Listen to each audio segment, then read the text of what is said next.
I woke up one morning to find my world in ruins, my business, a smoldering wasteland of shattered dreams and unpaid debts.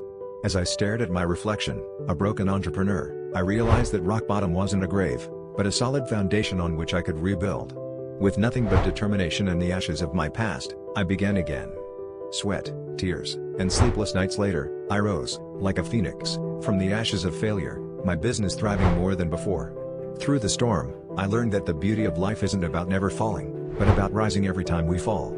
You see, the greatest glory in living lies not in never falling, but in rising every time we fall.